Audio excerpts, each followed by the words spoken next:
the attitude of Trump and the attitude of American government, it is because of these white people who are excited in the country.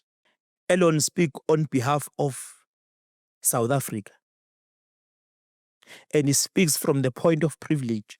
He speaks as a beneficiary of the generational theft, the plundering of the African resources, the enslavement of the African people, the subjugation of the African men and women. He built his riches through the crimes that were created by apartheid and colonialism. He speaks as a direct beneficiary of apartheid and colonialism. Someone who's guilty of apartheid like Elon Musk, he's not supposed to be behaving like that. Tell you the truth. Oh, you enjoyed it for real? Yes, I did. Thank you. I appreciate your time and thank you very much for enjoying our food. Welcome to Mzake's Kitchen. Go to Uber Eats and go order our menu. Go check out the type of food that we cook in this kitchen. Mzake's Kitchen and the Hustler's Corner is recorded just right by the north of Johannesburg by the Olive Day Clinic. Just Google the cooking studio or just look at the bottom of the description. Get in touch with the cooking studio in case you're a chef or you'd like to create some cooking content. This is the right place for you to do so. We will charge you a very affordable fee per hour, and you're more than welcome to be here. Hopefully, you're going to enjoy those Mzake's Kitchen meals. When you do get your deliveries from the guys in our 222s, record yourself a video, take yourself a picture, and share it on your social media platforms under the hashtag Mzake's Kitchen, and let us know what do you think of our menu and where we can make it better. Ubuyile. Kusekhaya la, ubuya noma kunini nje lapha afuna ukuba ku-microphone hayi, uvela sithinta azabuye ekhaya. I will not say youth leader anymore. Ngoba leso sikhathi ngasesidlulile. Sewubhuti. Ubhuti kubaba nginkunzi manje. Umnumzane KHANYILE. Awu, yena impela. Welcome back, bhuti wami, unjani? Ngiyaphila bhuti Sibu. Mhlawumbe umuntu, let me first and foremost greet everyone home who will be watching this episode. Igama lami ngingubonginkosi ugift umntwana makhojela KHANYILE. Abangazi bathi mina unqakanqa kupandela umshini isikhafulagazi into engalala madubule gijima. Washunga ushemula zonke izitha zababe ephilayo nesezafa ngisaze sabi sengiyinkunzi ngimile ngila ngise Mzake's Kitchen ngisho kahle. Yeah. Mzake's Kitchen. Sekuyatholakala kwi-Uber. Yeah, noba kunjani ukudla? Abe kumnandi kakhulu bafowethu ngicathi ithombo uyifake na kule episode. Babona inyama imnandi, khona inkukhu, khona ama-fried, khona yonke into ongayicabanga nje. Kumnandi ngempela. Cha, bhuti Sibu asikubongele nje ubuhlakani bakho. Nami uyangikhuthaza nami mhlawumbe ngalivula nami ikhishi lenkandla kwemahlatha amnyama. No, ngajabula kakhulu ukuthi ulivule. Mhlawumbe asiqale lapha enkandla. Ngiqeda ukubona usesithombeni nomuntu omdala, ubaba umsholozi. I think it was 2 weeks ago, 3 weeks ago. Ngiyajabula ukubona unekhehla, ngiyabona ukuthi hayi ikhehla lisaphilile, liqinile, li strong. How was the experience? And kunjani ukusebenzisana nomuntu omdala? No, the experience is very befitting. You'll remember, Bhuti Sibu, that we are leaders of the near future. The near future will be taking serious leadership roles. Others in Africa, others abroad, others in South Africa, others in SADC. So when you have a fountain of wisdom in the form of President Zuma, you ordinarily want to exhaust it in each and every opportunity you get. So I think every time when I meet President Zuma and I have a chat with him, it's always a political class. We sometimes spend 4 hours a day, sometimes spend days, but those days they become as if it's 30 minutes because the teachings that he has, the political education that he has, the experience is not only in leadership, but also in life. One is really blessed to be close to such an individual by the name of President Zuma. And I can say, even when I was with him, it was very nice. And also to have someone like him who inspires us in terms of how he conduct himself. You know that he doesn't smoke and drink. He's fresh. One of the things that made me quit alcohol permanently was him.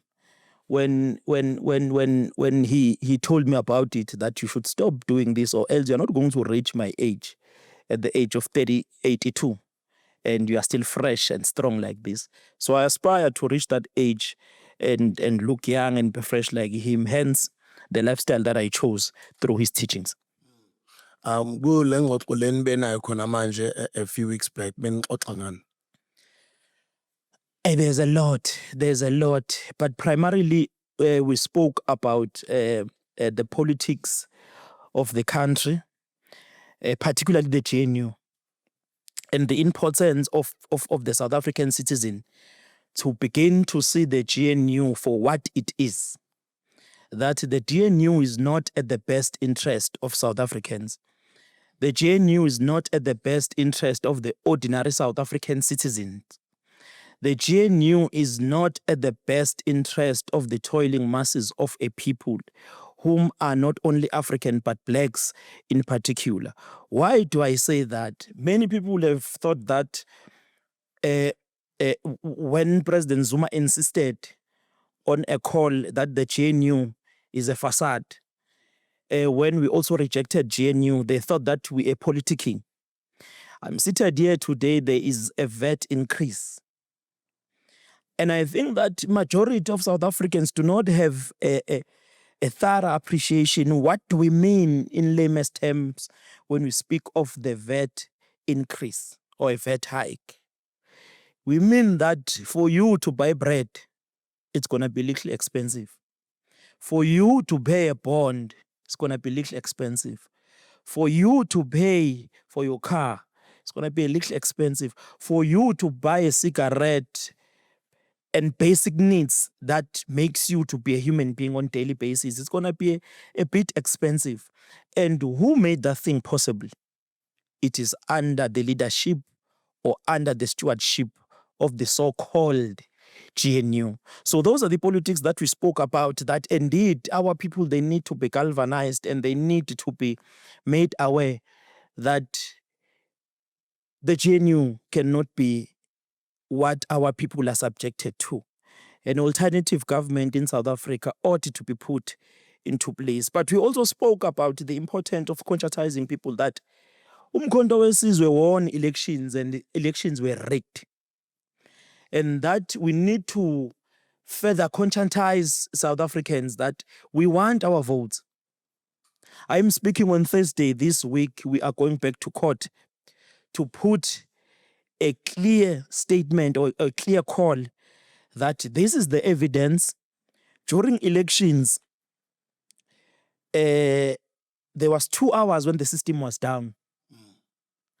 After that 2 hours, the votes of MK began to stagnate. I can tell you the 2 million, 2.5 million is not the real numbers of people who voted MK. People in South Africa, they believe in MK. They don't believe in the African National Congress. And the time of MK is now. And we need to begin to tell the people that we need to demand our votes. And those who stole our votes, they must be held accountable. Because if that is not done, you might plug the country into chaos, which is something that we do not need. Ukhuluma nge-VAT increase, ukhuluma ngama-tax. Bengazi ukuthi as South African citizens sibhadala ama-tax amaningi kangaka. Besihleli nosisi Mandisa Mashego about a month ago khona la ekhishini sinonota. And just to calculate some of the, she spoke about 116 taxes that South Africans pay. Little did I know that we do. Although some of the taxes that she started counting, they sounded familiar to my ear. But I will not talk about 116. But just to sort of give a perspective as to umuntu bugele out there on some of the taxes that we pay on a daily basis, we're not even aware. The Skills Development Levy, Unemployment Insurance Fund, we call it the UIF, that contribution. The Fuel Levy, the sin taxes, utshwala, ukwa into enjengalezo, withholding tax on interest, environmental levies, just to name a few, income tax, value-added tax, which is VAT, by news. Yes. Payee PAYE, pay as you earn, corporate tax, capital gains tax, CGT, dividend tax for laba banama-company or noma abanama-shares ema-company namakhulu, estate duty, bazowazi ke laba bama-home owner, noma bama property investor, noma bama-developer, transfer duty, nawuthenga indlu nawe uzokwazi lokho, customs or excess duty, bazokwazi ke laba abahlale bathenga impahla phesheya noma bazifaka ngapha. I'm just naming a few. And these are some of the little things ukuthi asizinakisisi kahle. Umuthi uyabheka many years ago besingabhadala ama-tax amaningi kangaka. Kusho ukuthi ngamanye amagama umuntu who's on the receiving end of all of this is the poor. Exactly. No, I think it goes back to saying, you know, when there's a weaker leadership of the country, they want to outsource the responsibility of leading the country to the people themselves. Because, you know, when they take these taxes from ordinary people, they want to ensure that the country is able to move forward, but milking the very same people they are supposed to lead. We are the most rich country in Africa. We are richer than England in terms of mineral resources on the sky, beneath the soil, and in water. But when you check the lives of our people, the quality of the life that they live is not as in accordance to the resources that we have. When you check the taxes that we have, the burden that the people they carry in order for this country to be kept afloat, it does not go with the resources that we have in this country. Under ordinary circumstances or under normal circumstances, if things were led by a proper leadership, with the mineral resources that we have in this country, these taxes are not relevant to us. So I think one of these, what we have counted here when it comes to the tax that we have counted, it's because there is a huge failure of leadership and no one wants to come out and say it as it is. The GNU is failing. You cannot run the country on taking from ordinary people and making taxes left, right, and center for you to keep the country afloat. Use the resources that the God has given us, which is oil, which is gold, which is manganese, which is coal, which is anything that you may count that you find in the country of ours, so that we can be able to run the country properly without having so much taxes. Ungayijaja ngendlela eziningi ehlukahlukene i-GNU kodwa uma wathi uyacabangisisa kahle into enjenge-racism as well. Babethu umuntu mhlambe uma a-racist kakhulukazi abelungu, ivideo inokuba viral, uthola umuntu athola simvulela ama-case simdiscipline kodwa for some reason ngathi ama-racist sewa-comfortable kula malanga nangena ku-social media sithukwa ngapha nangapha ngathi thina we did not endure the pain that we've endured as abantu abamnyama, ngathi thina zange sincwabe every weekend, ngathi thina asilahlekelanga abomkhulu bethu, abogogo bethu naba-anti bethu, ngathi thina we don't still live in this pain that we come from in this country, ngathi thina we are also just privileged, ngathi we must just work hard. Ngathi nje thina we don't understand, we even are told on social media ukuthi we are racist thina ourselves for expressing ourselves. And ngize ngiyibuza mina ukuthi is it even possible ukuthi umuntu omnyama abe i-racist ekubeni aka-control any means of his system or of the economy? No, exactly. I think you are putting it correct, Butisbu. You know, our country that we have, we must not consistently blame white people for being white. You know, if you are still shocked about the white behavior, why they behave the way they are, it means you lack the appreciation of their history, where they come from. What they are doing is what they've always done from since time immemorial.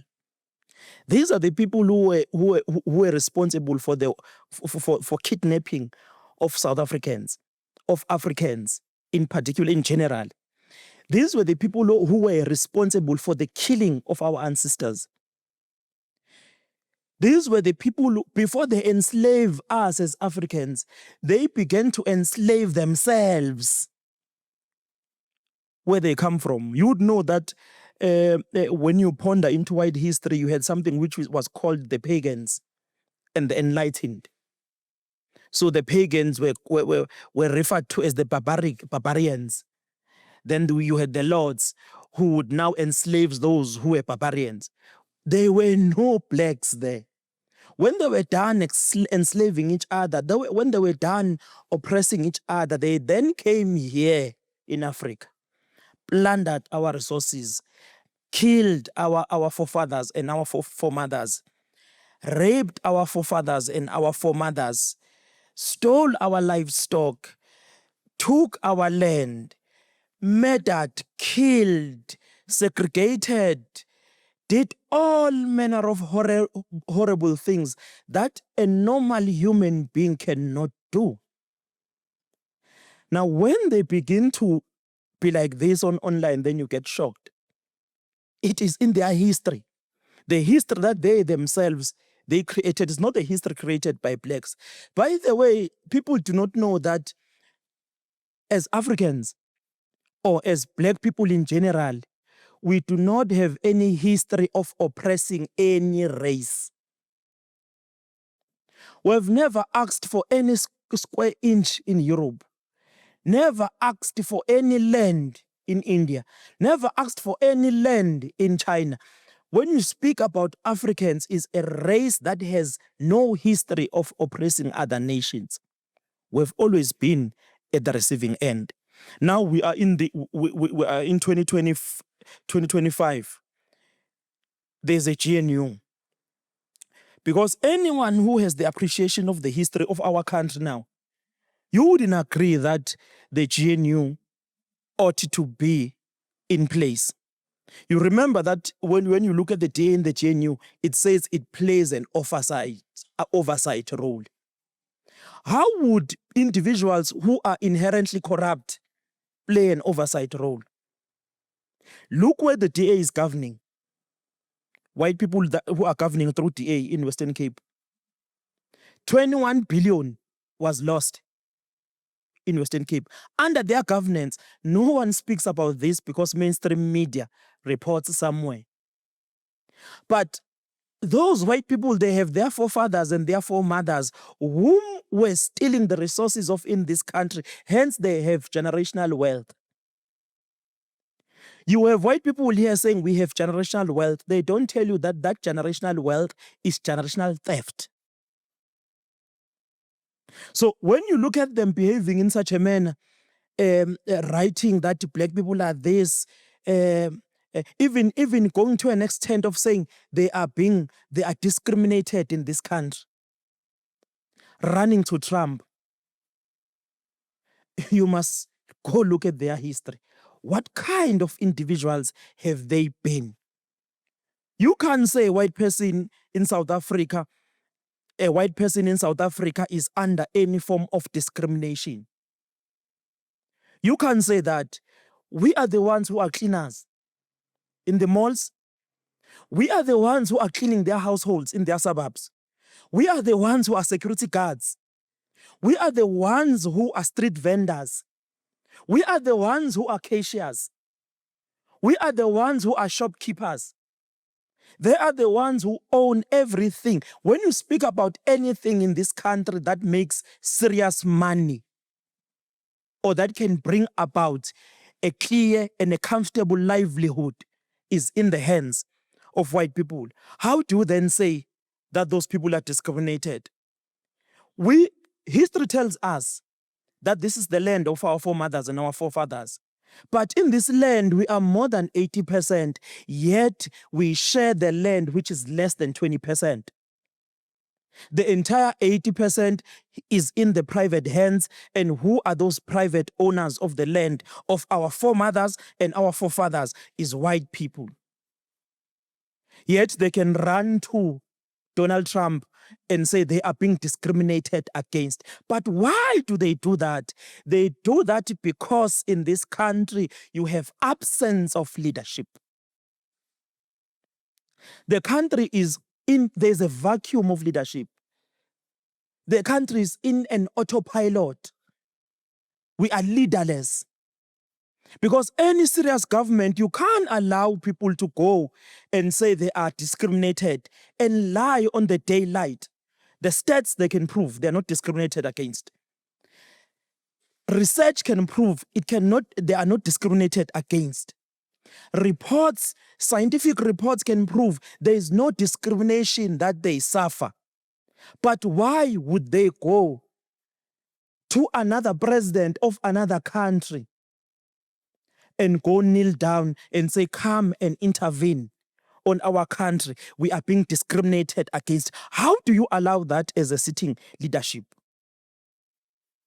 It is not enough that in the country where you came by a ship and a boat through the sea, you own the land, you own the factories, you own the malls, you own the commanding heights of the economy, and the people of that country who belong in that country. The native people work for you. Is it not enough? What do white people want from the black people? What do South African people want? Is it not enough that when you came, you came and took the land of Dingan? It is not enough that you imprisoned our chiefs and our kings. It is not enough that you took the land of Mushweshwe. It is not enough that you took the land of Shivambu. It is not enough that you captured Bambata, Chief Bambata. It is not enough that you imprisoned Nelson Mandela. It is not enough that you harassed Mama Winnie Madikizela Mandela. It is not enough that you arrested without a trial Robert Mangaliso Sobukwe. It is not enough that you took Steve Biko, drove him, beaten him, did all manner of horrible things to Steve Bantu Biko. It is not enough that you were involved in the killing of the Cradoc4. It is not enough that you hanged Solomon Kalushi Mashang. It is not enough that you killed Helen Joseph. It is not enough that you arrested thousands and thousands of black bodies, thousands and thousands of black South Africans, thousands and thousands of children. It is not enough that you killed Hector Peterson. It is not enough that when you've committed all crimes against humanity, when it's 1994, you were then forgiven. But even when you were forgiven, you never asked for forgiveness. It is not enough. In 2025, when you speak about poverty, poverty has a face. What color does poverty has? It has a black face. But yet you still go to your own, to your kind. You go to Trump. You say you are under discrimination. This Buddhist book takes us back. Maybe we're not supposed to negotiate with people that are not appreciative. This takes us back that maybe we had no responsibility to sit down with our oppressors and find amicable solution to the status quo of our country. Perhaps we were supposed to say, those who came through the sea, they must live through the sea.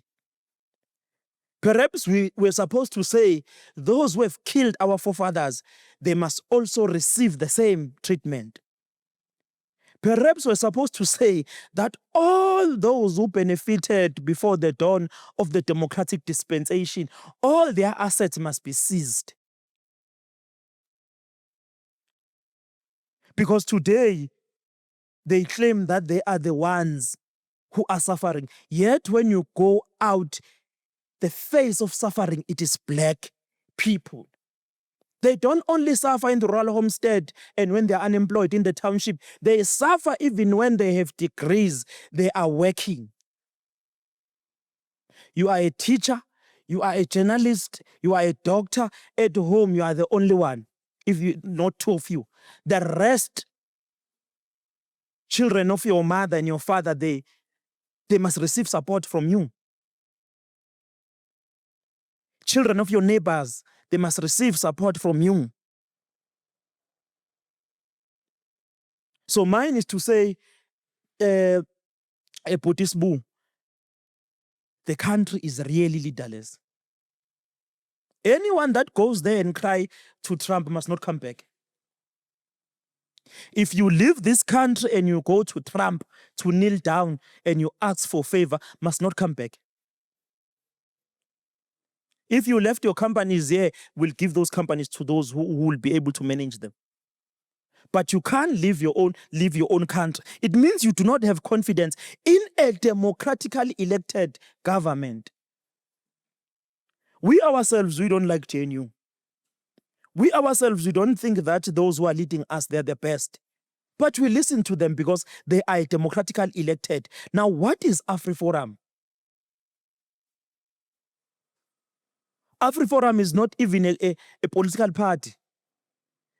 It's a company, a non-profit company. What constituency does Afriforum stands for? When they go to Trump, they go as who? So you'll open a company, then in your company you go, you speak on behalf of South Africa. So we say if there was proper leadership, you can't just open a company and go, you speak on behalf of a country, because we are not a kangaroo. We are a country, and a country has rules. We have domestic rules and laws, and we have international rules and laws that must be observed. No company must go out and be left untouched. You can't just open a KHANYILE and SBU company, then we claim that we are suffering, then we go to Trump and ask for help, and nothing is done unto us. Those Afriforum people, they must be touched, they must be investigated, and they must be properly dealt with. If they don't want to succumb to South African rule and governance, they must go. What do you think is the end game? What were they expecting to gain out of going overseas and spreading all these lies? Because they didn't, not something they started this year. They've been doing it for many years. They want us to be a colony. They don't believe that we can run and govern our own affairs as the native people. They want to report to somewhere where their ancestors are. They want us to report to Netherlands. They want us to report to Australia. They want us to report to Trump in America. They want us to report to the Queen, to the King, Charles III. They want us to be a colony. Because if you leave your own country, you go into another country and you ask for intervention as ordinary people, because those people of Afriforum, they are just ordinary people who have this thing of Afriforum, which is an NPO, a non-profit company, not a political party. They are not even represented in parliament. They go there, they speak on behalf of South Africans. They subject our country as if, as a country, we failed to run our own affairs. But because they are racist individuals who do not believe in any black leadership, whether good or bad, they run to America because they want us to be a colony. South Africa must never allow that. The leadership of this country must begin to stand up. They must begin to stand up and say, if you leave this country, you go tarnish our name there. When you come back at the airport, we'll lock you up. You serve theirs. DA is part of the GNU, but Duduzile just came out on the stage of Biz News, one of their conferences or seminars, and she mentioned that as much as they're part of a GNU, when the ANC pushes its own foreign policies, it does not represent them. So they are also going to do the same as what Afriforum did, where they're going to go on a tour the entire world to go express their own foreign policies, because they side with Israel, they side with America, and they're saying the ANC sides with Palestine and the terrorists, Hamas. In a country which has proper leadership, a minority race, when it begins to go around tarnishing the good name of your own country, there ought to be good consequences for such. They themselves, where their ancestors are lying, in America, in Australia, in wherever. You can't just be on a tour and speak ill of your own government. I mean, the stats, the science, the research, the reality, everything can prove that white people are at the top of the social ladder, followed by other races. And at the bottom, it is Africans and the coloreds. At the bottom, it is us. So when you go around saying that in your own country, things are bad, at whose interest are you doing that? What do you want? Do you want America to come here and do what they did in Libya? What do you want? Because to go out and seek for a foreign intervention in the domestic affairs of your own country, it is treason. So they've undermined the government and the leaders whom are leading, which in the main are of the ANC to the core. And the undermining that happens also undermines us as citizens, also undermines us as the people of a country, also undermines us who are people that are patriotic and that love their own country. Because in the absence of this leadership of ours in the country, there's chaos. You know, Putisbu, in this country, we don't have common goal. This country, we don't have a common mission. In this country, we're not striving for any unified vision. In this country, we lack patriotism. In this country, we lack the love of our own country. We are even a country that has no name. We are called South Africa. All countries upon the dawn of democracies in their own countries, Zimbabwe became Zimbabwe from being called Rhodesia. Namibia became Namibia, Malawi became Malawi, Tunisia became Tunisia, Uganda became Uganda. In South Africa, we are still referred to as a location, South Africa. Because we are leaderless. There are many names that have been proposed. Why are we not called Azania? Because to name a country, it also gives it some sense of patriotism. But also it begins to educate even those that are racist amongst us, even those that do not believe in the same country. Because you must understand, Comrade Sbu, DJ Sbu, Puti Sbu, that when apartheid dealt with the mind or killed the mind, it never only killed the mind of those who are oppressed. It also killed the mind of the oppressors. Others, Zile and them, they might know what they are doing. But others, they genuinely do not know what they are doing. We need to liberate themselves from their own racist utterances, racist behaviors, racist thinkings, and the undermining of our country. Because when you look at it, it all boils down to racism and the undermining of our own country. Let's name our country. Let's enforce international laws. Not all Tom, Dick, and Harry can just run to America and say, we need your intervention. Run to China, we need your intervention in the domestic affairs of any country. Any country must be respected. Its rules, its laws must be respected, observed, and adhered to, especially by those who are also in parliament. You can't say, as Helen Zille, your party is in parliament, a democratically elected, then you defy the very same democracy, you go as a clique or as a cocoon and you look for some foreign intervention. In fact, those people, they must be charged as people who are instigating for a coup or for some economic terrorism.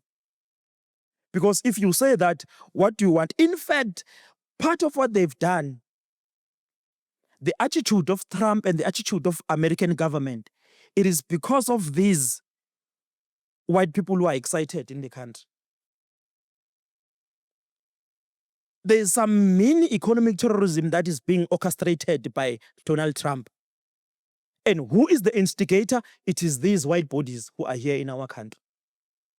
running up and down, taking flights. They go to America, they come back, they go to America, they come back. A serious government, if you leave this country and you go and you tarnish the name of your own country where you are residing, where you claim to be a citizen, immediately when you land, you put your foot down, you must go straight to Shivambu and be locked down, and you denied a bail and you begin to be trialed. And if you lose that case, you must be arrested for long years, because you are instigating for economic terrorism, which black people are going to suffer the most. Our ambassador to America, Rasul, said a lot of things on a Zoom meeting. But out of everything else that he said, just 5% of what he said, he was already checked out, and he was told within 72 hours, which was extended, I think, to about 5 days, he must be out of America, declared persona non grata immediately. Because in our country, we lack leadership. Because in our country, we lack a bold leader or leaders of our country. You can't have your own ambassador harassed like that as a sovereign country and you keep quiet. If they do that, also lock theirs. If you don't lock him, if they give him 72 hours, you give him 6 hours to pack and leave. But this one also, you remember, he lied also and said that he supplied Russia with arms. Nothing happened. Nothing happened. So can you go to England and say to the British, their government is responsible for the crimes that they are not part of, and nothing happens to you? Can you go to America and speak ill of the American government and nothing happens to you? What kind of a country are we running? What kind of leadership are we giving to the people of our country? If we can have our ambassador, when you harass an ambassador, you are harassing a country itself. When you harass an ambassador, you know the buildings of an ambassador. Once I run to an American embassy and I'm inside the American embassy here in the South African soil, if you do anything to me, it's exactly like you have done it in the soil of the American people. So if you go take the ambassador of South Africa, then you do that unto him, it means you have done that to the country of South Africa and its people. Why are we skipping the ambassador of America here and its allies? Why? Because you cannot be perpetually stepchildren of big superpowers. These are the Americans who have their companies here. These are the Americans who are milking our resources here. These are the Americans who are benefiting from businesses and the contracts that they have here. In America, there are no mines. They survive from the mineral resources of our own country.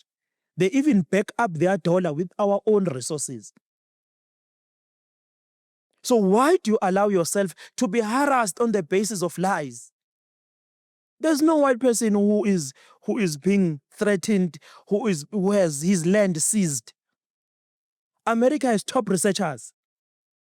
If you receive a report as a responsible government, you receive a report that this is being done unto your own people, you send researchers.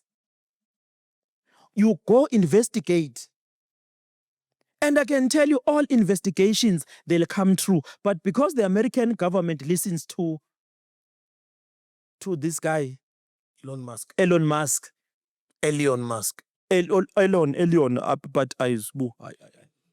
you're disturbing my speech. I'm losing thoughts because I must pronounce Elon. Elon. Can you say Bongozi? No. What? Elon is the same thing. Musk. So we must lose the entire interview on the basis I must Elon. If I can tell you now without doubt, if I can say Bongozi, it's going Bonginkosi. He wouldn't give an effort, but you are black here. You are saying, alone. I'm even losing serious thoughts. No. I'm intentionally saying it wrong the way they say Oh, you are wrong, ne? Yeah, Oh, I thought I was wrong. No, No, I don't know how to say no. Oh, I thought I was the wrong one. Yeah, yes. Namangilazi kahle whether Elon or Elliot. Or Elon, angilazi igama elinjani vele. Elon. So they listen to Elon or Elon. They listen to Elon. Elon speak on behalf of South Africa. And he speaks from the point of privilege. He speaks as a beneficiary of the generational theft, the plundering of the African resources, the enslavement of the African people, the subjugation of the African men and women. He built his riches through the crimes that were created by apartheid and colonialism. He speaks as a direct beneficiary of apartheid and colonialism. Someone who's guilty of apartheid like Elon Musk, he's not supposed to be behaving like that because he's guilty as charged. He who benefited from the crimes of apartheid and colonialism is guilty exactly like Hendrik Verwoerd, like John Foster, like P.W. Botha, who literally orchestrated it. It's there on their history. They benefited. Today is what it is. He has a base of his resources and wealth built on the back of the sufferings of the African people, but is the first one to go internally and speak bad about our own country. Why? Why do we allow ourselves to have a white person lecturing us as Africans in general about good behavior? Why do we have some like we have white people lecturing us about what is human and about what is inhuman? I can tell you, Africa from the north to the south, there is nowhere where a white skin was involved. There was never a plunder of resources. There was never a plunder and the killing of our people. There's a guy who's called, I think it's Napoleon Bonaparte. And not Napoleon. Oh, I was Ibrahim Traore. Not Ibrahim Traore. I'll remember this guy. Okay. Who killed the people in the Central Africa. Yo, Leopold. Leopold the Third. I think it's Leopold the Third. He massacred over 10 million black Africans. Then you want the generation of Leopold the Third to lecture you about humanity. You want them to tell you what is discrimination. You cannot allow that, Comrade Disbu. You cannot allow that. If we are seriously a serious country, we need to change how things are. And by the way, the power lies with the people. The power lies with the people. I think that a new discussion, Disbu, must begin. The citizens must begin to claim their power. Because the people who are undermining us and the people who are making all these white people to dance naked in our own country, it's our leaders. Our leaders are captured with some crumbs. Then all of us were made a laughingstock. We need a new type of leadership. And that leadership, first and foremost, it must love its own country. It must love its own people. Because now in politics, you have every Tom, Dick, and Harry. If I want quick riches, I go to politics. If I want to make more money, I must go to politics. I can tell you, Budisbu, currently the politicians who are leading this country, it's not because they want to drive a good narrative, they want to change the lives of our people in their majority.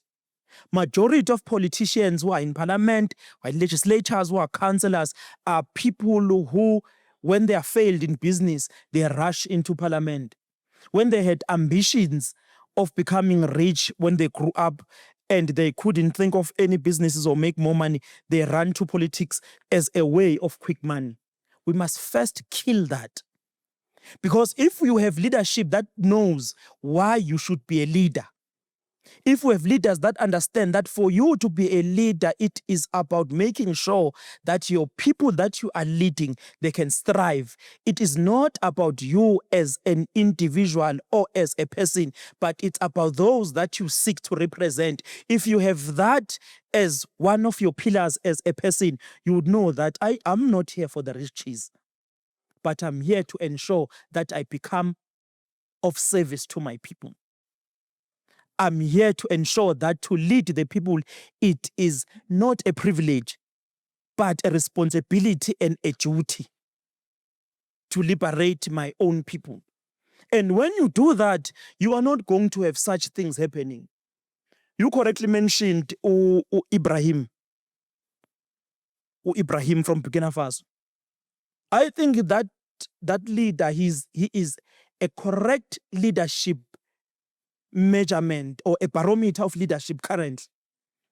When you look at all presidents in Africa, you look at his lifestyle, basic lifestyle. I still ask you today, the ministers who are on a convoy, why are they on a convoy? The ministers who have their cars driven, why? Can't you drive your own car? So you can't drive a car. For you to be a leader, why can't you drive a car? Because you have a license. Why are you driving? To what end are you driving? You have some weird ministers in the cabinet. Some of them, a guy is not known by anyone, but he has bodyguards. He's under threat. Threat from who? We can't even recognize you on the street. We don't know you. What can we possibly do to you?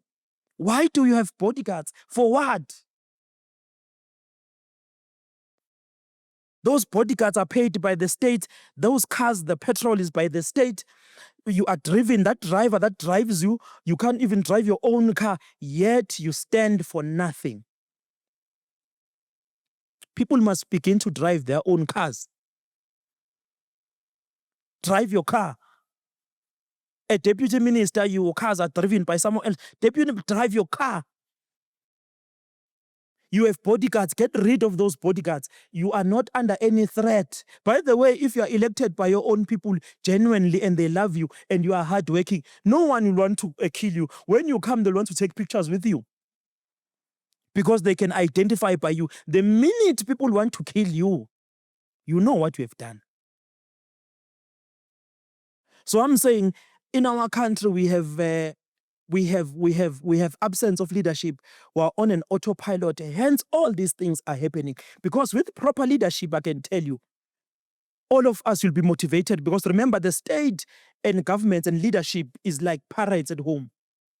The behavior of parents, how parents behave at home, and the tone that they set to their own children, it's what the children begin to.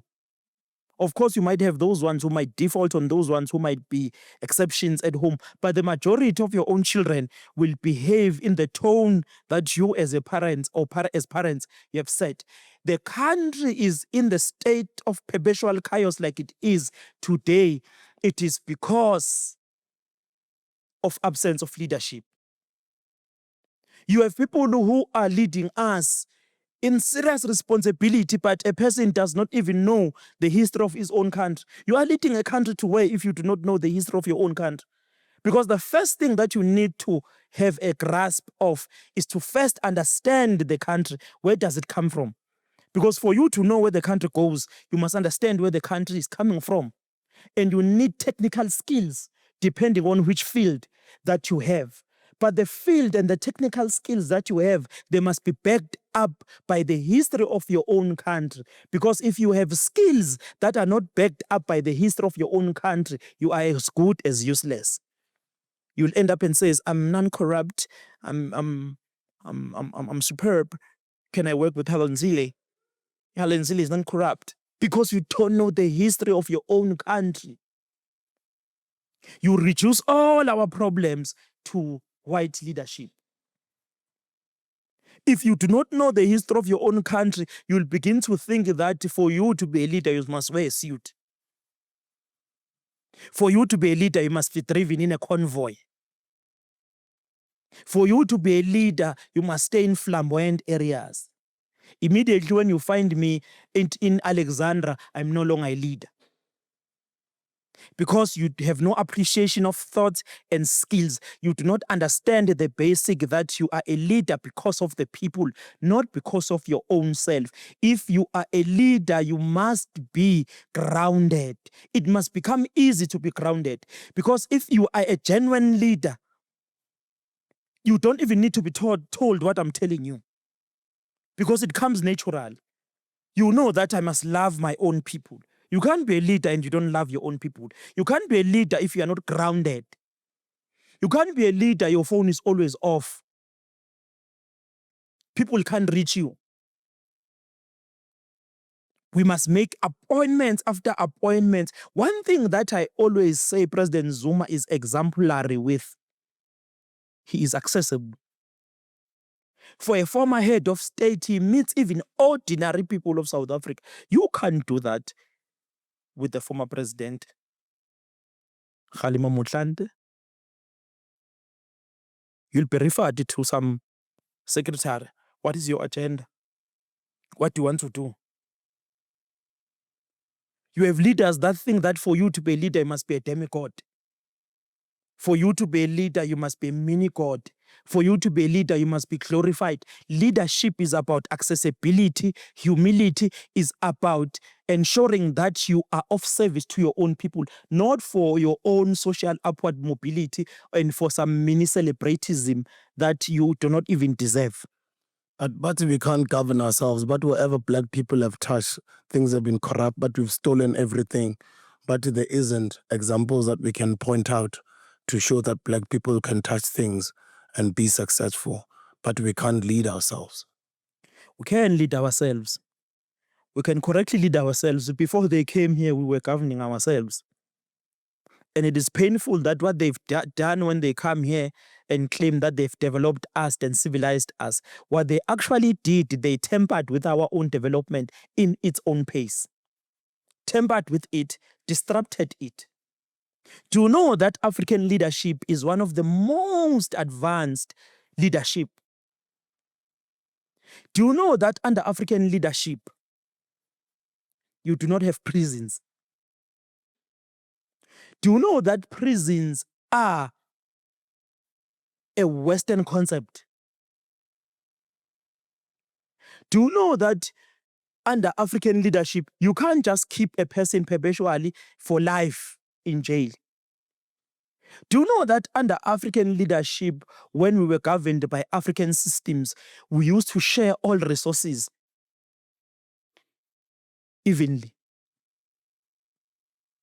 If you have the land here as the KHANYILEs, if you leave, that land will be occupied by someone else. Here in South Africa, currently we have buildings in Hillbrow. The owners of those buildings are there overseas. You can't do anything because there was an introduction of private property. Here in South Africa, you have a minority of less than 10% population owning more than 80% of the land, and you can't do anything with it because it's private property. We never had those problems because we knew that for you to have access to water, for you to have access to the land, that is God-given. That is African leadership. So why would you say that we can't govern ourselves? By the way, those who say that we can't govern ourselves, today they are the most beneficiaries of the democratic dispensation. The people that got more richer upon democratic breakthrough are those who are owners of the means of production. It's them now who are more richer. So how do you then say we can't govern ourselves while you, as a beneficiary of the government of black people, you are there at the top? By the way, the leaders, black leaders that they claim to be corrupt, ask yourself, who is corrupting them? Ask yourself, when Cyril goes to dine in Stellenbosch, is he dining with fellow black people? Ask yourself. Cyril has got less than 3 years. who's our next leader, and will he be a good leader moving forward? Who's going to fix this country? It's a tough one. There's different factions in the ANC. It's a tough one. Bambalula has just disbanded KZN and Gauteng, and he says they call it what? Reconfiguration. And then you've got the EFF that dropped from the previous election. You've got the MK that has emerged. You guys have been doing really well. But over the past couple of months in the media, we've been seeing a lot of tension within the MK itself. Who's the next leader? That question, because I belong in a political party.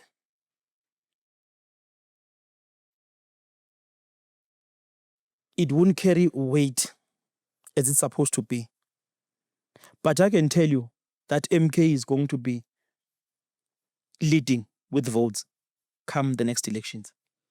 Is it Sis Duduzile Zuma? Is it Duduzane Zuma? Is it Floyd Shivambu? How does the leadership within the MK itself look like moving forward? Because, as I'm saying, in the media, in the public arena right now, the MK has got its own internal tensions. We've even seen it, the tweets. We've even seen the tours. I think those tensions, they've stabilized a bit. If you've been following recently, they've stabilized a bit. There has been some necessary intervention on those internal friction. And the organization is currently more stable than it was previously. But when we come to leadership, we are still fine with President Zuma. You know, this question that you are asking, Putisbu, Zuma is only 1 year in office. Imagine you are 1 year in office, you are now asked who must take over from you. But it's led before. Not MK. MK is a new organization. MK is new in a sense that it must also establish its own tradition. It must also establish its own culture. It must also establish its own norms. But according to the laws of the country, you can't lead it and become our president again. So within the MK itself, Yes. how does the leadership look like moving forward? The leadership currently, we have President Zuma as the leader of the organization. And I'm one of the people who say conferences, so far we don't need them. We must keep that current leadership there, because there are many, many things that the MK is suffering from. We are under attack from all organizations that you can ever think of. We are under attack. There are individuals in our own party who come and enter the party and they are handled somewhere. Imagine if you call a conference. You say we have a conference of Gauteng. Then you have candidates which are sponsored outside of the party. Then that person wins Gauteng as a provincial chairperson. Is that fair? Is there for, I'm making an example. If we were to go to a conference. Okay. If you were to go to a conference, you know the system of MK, how strategic and scientific it is. You have no conferences. Immediately when we find you that you have done wrong, remember we've appointed you as an organization. We de-appoint you. You can't even go to court. But if you were to be elected a comrade Sbu, and you are an SG of the party, and we find you that you are engaged in shenanigans, immediately we remove you. You can take us to court. So for you to prevent any form of infiltration and any form of hijacking of the party, we need to keep a tight ship. We need to keep it like this, as a close something. That if you are leading internally, you are in a party, you are appointed. If we find you doing anything, you are de-appointed. Up until we are happy enough that the organization is stabilized, then we can begin to speak about the leadership that is going to take the organization and that is going to be voted to. But for now, the appointments are done at the highest office of the party. And it's good. It's working for. What is the rumor that a lot of comrades within the MK are rejecting the SG, Shivambu, Mr. Floyd Shivambu? Apart from just the social media back and forth, not even back and forth, because I haven't seen him responding to Sis Duduzile Zuma? Let me for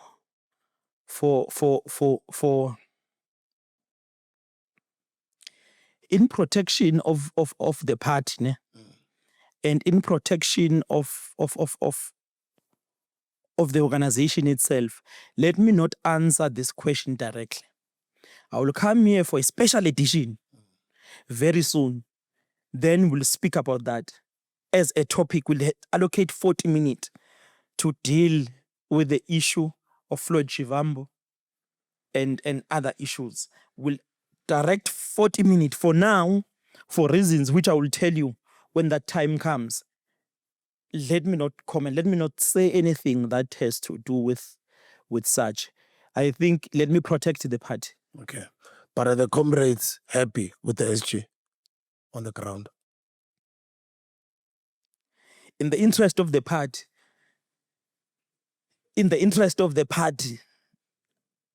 I think let's postpone such an interesting question which need us to ponder into it. Give thorough analysis, give proper articulation, and invest the necessary time on it. I don't think now, I think we said we have less than an hour in our podcast. It demands more. We must enter into it accordingly. We must ponder into it as deep and possible and thorough. It does not deserve a chop and cut. It's a very sensitive and a very broad question. It's the life of the party. We've got 15 more minutes to go. Should we expect to see Duduzile Zuma over the next 2 years or 3 years, or over the next local government elections, or maybe the next general elections? Duduzile Zuma is umkhonto at heart. Konje, what is this party game changer, isn't it? Game changing what? No, that is in the party. That is in the past. Okay. All game changers in the past. Yeah. He has not joined officially in umkhonto wesizwe. Yeah. But he will join. Kondo is his home. People love him. Too much. Too much. Inside the party and outside the party. Do people love him more than the SJ? Because 15 minutes cannot... 15 minutes cannot take 15 minutes to give a thorough and a scientific response to such a question. We will run a risk of becoming a bit dubious, anti-intellectual, and will become less economic with intellect and ideas. So for now, let's suspend anything that has to do with the office of the Secretary General. Okay. Until our next episode, we'll come thorough. As we enter, we start. Until we finish 40 minutes. But for now, no. Okay, let's leave the MK aside. Let's go to the ANC, because everyone has got ambitions. It does look like Comrade Mbalula has got ambitions. Although in the media you can stand in front and say, no, comrades must not discuss succession and future leadership. For now, we must focus delivering for our people. But I think we can all see that there's ambitions in Comrade Mbalula of becoming NC's top guy. And then you've got also some people or some rumors that are talking about Cyril, Comrade Cyril or President Cyril Ramaphosa running for a third term. And then there's just been some latest rumors. Some comrades are trying to lobby for Patrice Motsepe to come and run for ANC's leadership. But then the disbandment that I was talking about earlier, or the reconfiguration, what does that put Panyaza Lesufi, Comrade Panyaza? Let's talk about the ANC. For me, the analysis, if the conference was to sit tomorrow, I see Comrade Mbalula taking it. I see Comrade Mbalula taking it on simple basis. Majority of the provinces, they are in his pocket. The Youth League of ANC is in his pocket. The Women's League and Comrade Nomvula Mokonyane is also in his pocket. So now, put these candidates. You have Paul Mashatile, you have Fikile Mbalula, you have Babu Cyril Matamela, Then you have Comrade Panyas. Comrade Panyaza Lusufi. Then you have the rich guy, Ubabu Petrus Motsepe. Yeah. Petrus Motsepe falls out. Why? This is not a business forum. It's a delegates of the African National Congress that must raise hands. You have never even led a branch.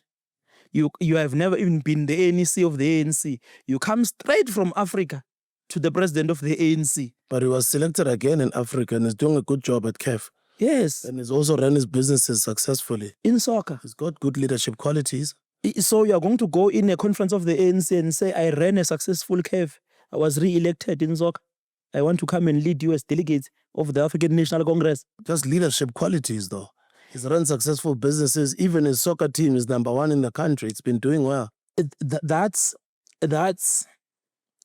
goes in as far as you would want to in an ideal situation. But he's always been an ANC comrade. He's always been a card-carrying member. As much as he has funded all the political parties proportionally, but he's always been known to be an ANC affiliate. Remember the tradition of political organization.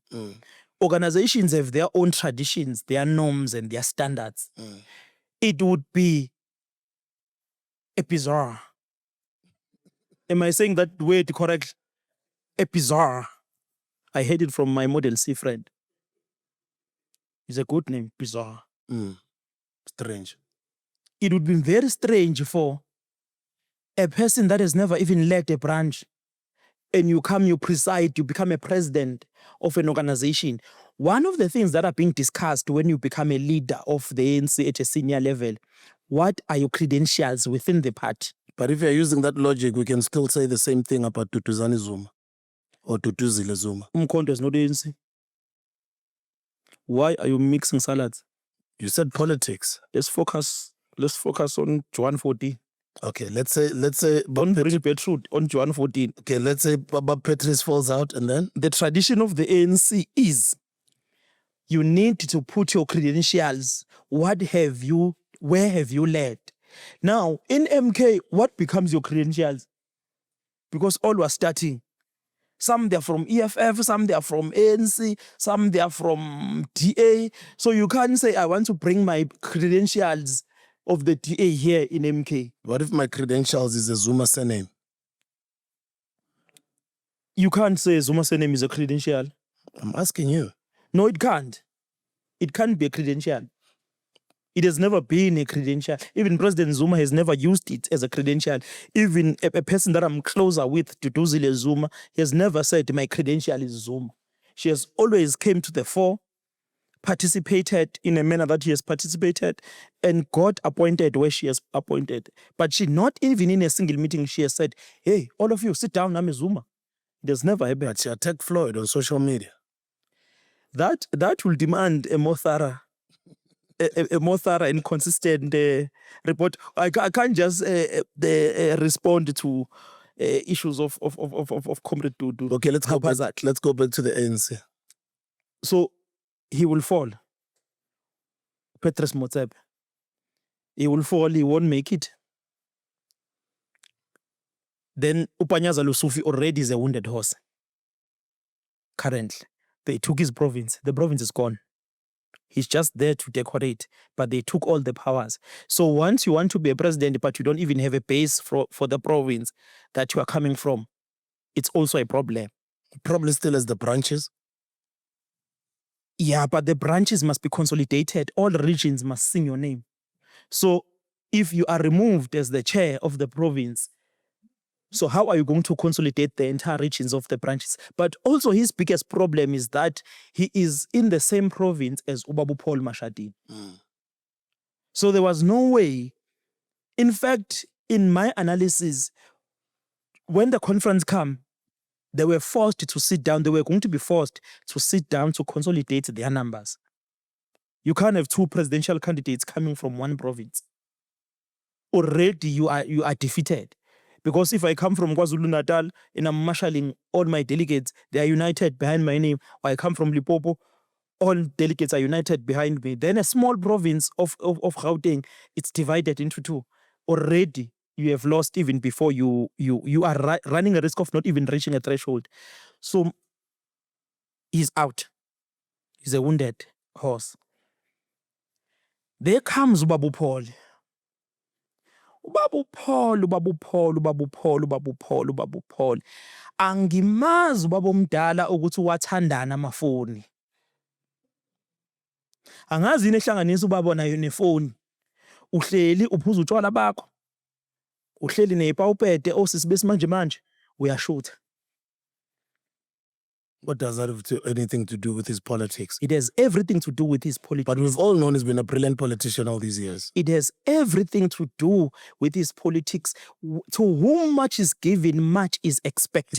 His number 2 citizen in the country didn't get there by mistake. Exactly. For you to be at number 2 as a number 2 citizen of the country, then you get drunk with phones and slay queens present.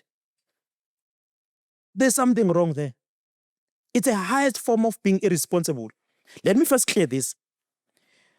For you that you are drinking your own money, it's not a problem. For you that, let's assume that he's drinking clean money, is his own salary. It's not a problem. But as a second citizen of the country, then you begin to drink. Then someone is taking a photo, a video of you. You are visibly drunk. And you are going to come back and address the nation. What does it do? What wrong did you do there? We are growing children. We are growing kids. And our children, they must look up to that leadership. Even myself, I'm no leader of any senior position in the country. I can't go in front of my children and I'm visibly drunk. Come on. I can't go in front of my children and I drink in front of them. Comrade KHANYILE, If I drink alcohol, I must have the ability of respecting my own children. That has got nothing to do with his politics. Alcohol is a problem to our citizen. Is one of the things that is increasing GBV, is increasing man-to-man killings. It's increasing crime. But also alcohol is not good for you, even for, I can tell you more than 5 things that alcohol does. It increases depression. It increases anxiety. Alcohol, it makes you to have a liver dysfunctionality. Alcohol makes you to be in a risk of a stroke. Alcohol is a huge problem. It's a drug. Ama 2000 would say you are reaching. I'm what? You are reaching. I'm reaching. What is reaching? Almost every politician drinks. I'm a politician, I don't drink. But what wrong did you do in that video? That video, a second citizen of the country who wants to be the president of the country is visibly drunk with slay queens. He can't even touch his own phone. And here we're suffering of the vet. We are suffering of bad weather conditions, of what to call this, of the floods. All houses that goes with floods, they can't even rebuild them. He's busy, half drunk, with women. What must we do? I think that was respectable ladies with long dresses. You're not seeing anyone jumping on tables. You're not seeing slay queens with short skirts. You're not seeing women who are misbehaving. You're seeing sisters who are well behaved, who are sitting together. For a second, to whom much is given, much is expected. For me and you, we can even be seen half naked. It's okay. But for someone that we must look at and say he's leading us, you can't, while you are still having issues of vet, you are busy drunk. All ladies are respectable. Even they are standing on the tables. Even those who are in a shipping, they're all respectable. And the long dress has nothing to do with respect or disrespect. Even if you were drinking with someone in a Roman Catholic uniform, don't do it in front. You are a president, for God's sake. You want to be a president. Carry yourself in an ideal way. When we look at you as a country, we must say we want to quit alcohol because the deputy president who's about to be a president of the country, this is how he behaves. You can't be the one who are pushing. You are saying drugs kill, alcohol kills, don't drink and drive. You are also seen on a video. You can't even press your own phone, yet you are leading the country. If you want that lifestyle, There's nothing wrong about having a lifestyle of partying and drinking, but don't be a president, don't be a leader. You can be many things where drinking sometimes fashionable. You can be an actor, you can be, because it's all about fun and funk. Where have you seen a politician being a promoter of Hansa pills now, any other type of Comrade Mbalula also has been seen in multiple videos having a great time behind the scenes. There's nothing wrong. That is why he won't win if he becomes a president of ANC. It won't be by the South African popular vote. It's because he's holding the delegates of the party. If South Africans were to vote for a president, Mbalula won't even he will be the one who will be voted the least. But he can only win because he has the system of the party, not through popular support. Why? Part of the things that he does, it's his conduct. So you're ruling all of them out at the ANC? No, Mbalula, if the conference was to sit, he'll win because he has the branches, the structures report to him. The structures of the party report to him. He's in charge of the structures. But are all those structures loyal to him, though? Majority of branches. So far, majority of them they are, because he was able to collapse 2 provinces which were giving him a challenge, KZN and Gauteng. And the deputy president of the country is also assisting him. You can't be running for a president. You know how petty politics are. Petty politics are something which is normal. Something you know, I can divorce if I'm an actor or a musician with my wife. But you as a politician, when you begin to divorce your own wife, you are called irresponsible. Why should we be led by a divorcee who can't even handle his bedroom politics? So you don't assist your own enemies. Paul Mashatile was assisting his own enemies. You know, for me, as a soccer star, I can drive a convoy of cars and get a driver, someone that drives for me on that car. It won't be a problem. But you as a politician, you can't do that because you are in a position of leadership and you use the taxpayers' money for you to lead the people. There are things that you, as an individual, when you take a leadership position, they die. If you love partying, if you love alcohol, if you love things, those things, you need to take them away because now you are a property of the people. You must become a mirror image of a country where we want to be. You can't be the first one in the forefront of parties and alcohol and women and cigarette. You are in a wrong. In politics, you need leadership which can be defined as leaders of integrity. That's why I say the DP got to that second citizen. It did not get to that second citizen position by mistake. So you're saying to me right now, he supported Mbalula to dismantle these 2 structures, meaning he supported Mbalula to hit Upanyaza. Can you see that there's some cleverness in there? Yeah, there is something. I'm not. Is that what you're saying? I'm not doubting. You know. I'm not saying Paul is a bad leader. It's politics there. I'm saying he is irresponsible. It was. I don't know what does he do that video. With that video. That video is big. One of the things that the delegates will begin to discuss in that conference, you'll call me if you will go there as one of the coverings you cover with your media house. There, one of the things that will be discussed will be the conduct of the deputy president and the integrity of the deputy president. And some will even want to push him that he is putting the name of the ANC into disrepute. Some will even say, you can't say you as a deputy president of the ANC and that of the country, you can divorce yourself from the duties of the party. You represent the party everywhere you go. You ought to carry yourself as a representative or ambassador of the party everywhere you go because you are a second citizen of the country and you are the deputy president of the African National Congress. Now, when you are seen like that in public as the deputy president of the country, aren't you not putting the name of the organization into disrepute? Aren't you responsible for us losing votes? He'll be charged with those discussions from politicians. Do I say it's a fair judgment? I think it's a bit too much. But to whom much is given, much is expected. You chose the life of leading people.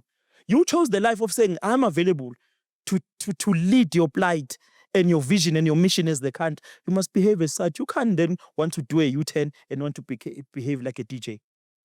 Before we go to the CIC or the EFF, let's start with Minister Gayton McKenzie. What do you think his future looks like? He's in charge of GNU. if you speak about someone who is a face of JNU, he gets the small opportunity, squabbles, put the small opportunity. I think for Comrade Gaten, he has done very, very well for himself, for his PR, and for the visibility. If you speak about the leaders, Gaten is much more visible than John Steenhuisen in the GNU.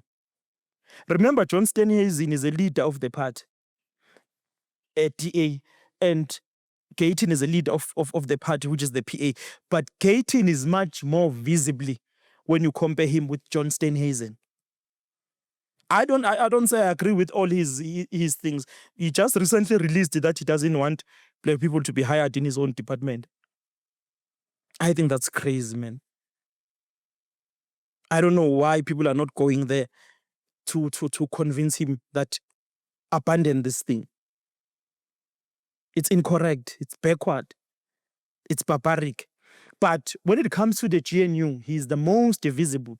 With all his shortfalls and all his ideological flaws, he's the visible minister and a leader of a party in that GNU. Then, of course, followed by Cyril and Balula, then Zile and them. The CIC. The commander is with us. But he's been talking, you guys. No, you must understand. Don't judge a commander. Don't judge the commander. Don't judge Comrade Julius too harsh. Happy though with the MK lately. Okay, when I put it like I open you have your Hustlers Corner as a podcast. Yeah.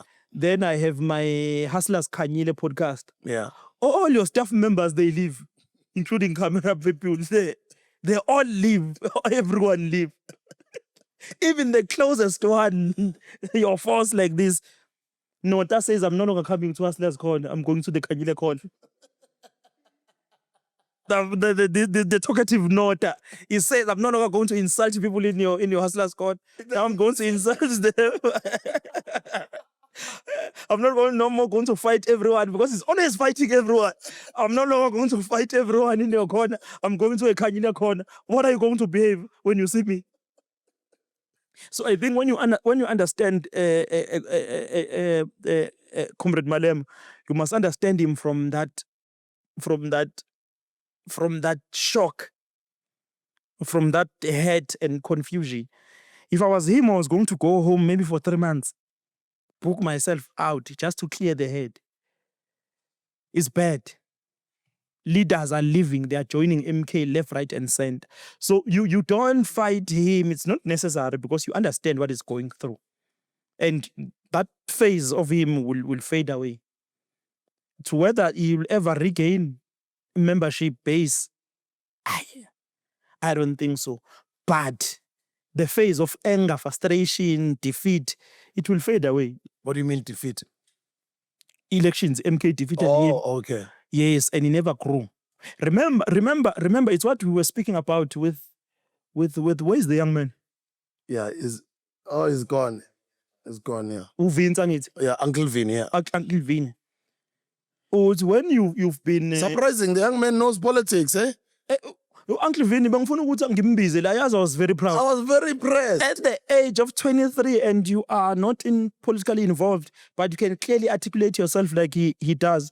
I think the future generations ought to... It's what we're fighting for. That every young man and women ought to have the ability to identify the enemy ideologically, identify a friend ideologically, and identify what is it that we're fighting. Some sense of political consciousness. Yes, correctly, like he was putting it. It's what, so I'll back to Comrade Julius that says, remember, if you've been a superstar for all your upcoming, your life, then you begin to go down. What happens to you? We're speaking about it off camera, that you begin to see some frustration. EFF grew 2014, 2017, 2019. Then boom, 2024, it goes down.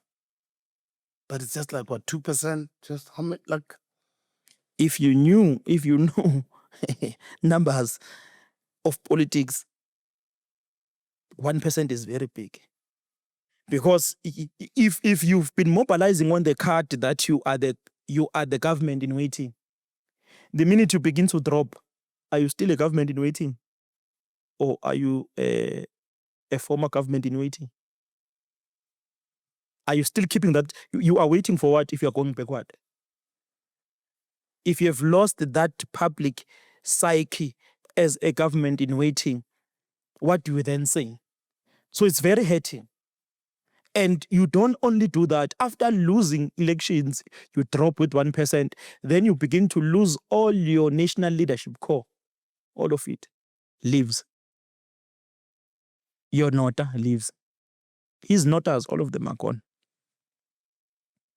They're in MK. So the behavior and the frustration and the hurt, you would understand to him. So for me, I understand if he insults that, the face will come out. You will be fine and we'll shake hands again. Because I don't think personally, when everything have made sense to him. But he's a very smart politician. You think he's got ways of playing his cards that he eventually joins the GNU. Recently, we just heard that, I don't know how true it is, the reports that were on is it the Sunday Times or the Star? Must not make that mistake. He'll be selling out. He'll be selling out. The GNU has just been engaged in a VAT hike. So you are joining for what?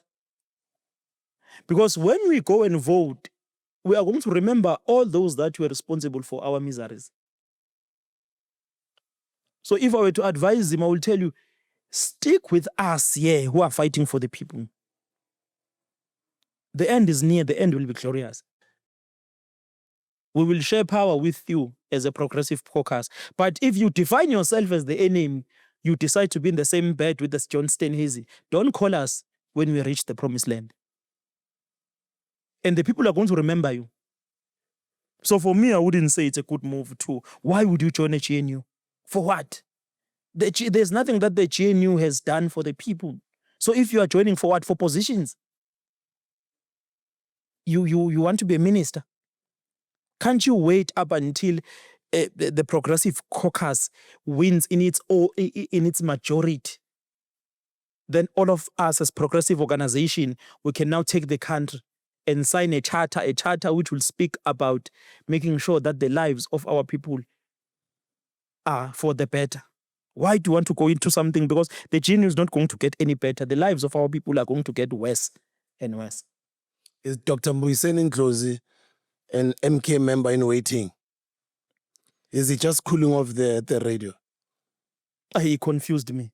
But I won't give up on him. I want him. That guy is good. But he just confused me.